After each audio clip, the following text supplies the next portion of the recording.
আসসালামু আলাইকুম। আশা করি সবাই ভালো আছেন। আজকে হচ্ছে আজকে কি বার? বৃহস্পতিবার। আ বৃহস্পতিবার ১৪ তারিখ। আ আবহাওয়া মোটামুটি খুব গরমও না, ঠান্ডাও না, মোটামুটি নাতিশীতোষ্ণ। বাট বাহিরে উষ্ণতাটা আছে, ব্যাপারটা এরকম বাট সহনশীল।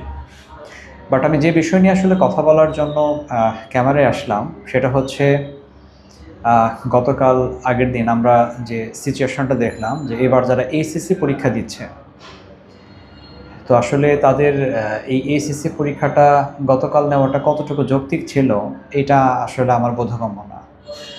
তো যারা আসলে বাংলাদেশের শিক্ষা ব্যবস্থার সাথে যারা আসলে সরাসরি জড়িত, একদম টপ টু বটম পর্যন্ত যারা আছেন, তারা আসলে তাদের যে মানে কতটুকু তাদের বুদ্ধির পরিচয় দিয়েছেন এটা একটা বিশাল প্রশ্ন থেকে যায়। সবথেকে বড় ব্যাপার হচ্ছে যে এইচএসসি পরীক্ষার যে ফিজিক্সের প্রশ্ন, হ্যাঁ, সেটাতে ৬ এবং ৭ নং প্রশ্নই আসছে ভুল।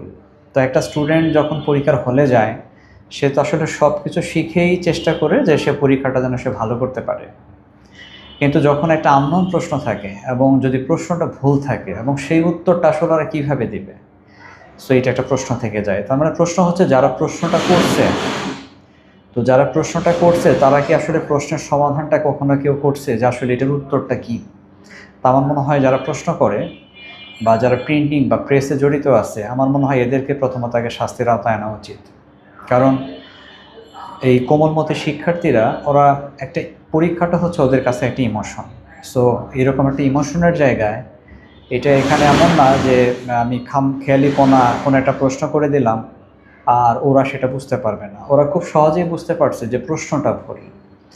যেহেতু প্রশ্নটা ভুল, সেখানে ওরা আরও ভয় পেয়ে গেছে যে আমার 100 মার্কসের একটা পরীক্ষা, আমার 2টা প্রশ্নই যদি ভুল থাকে তাহলে আমরা কতটুকুই বা অ্যান্সার করব।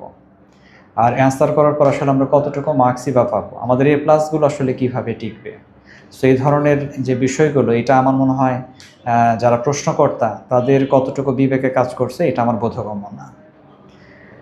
সো এইটাই আর কি বলার ছিল। ভালো থাকবেন।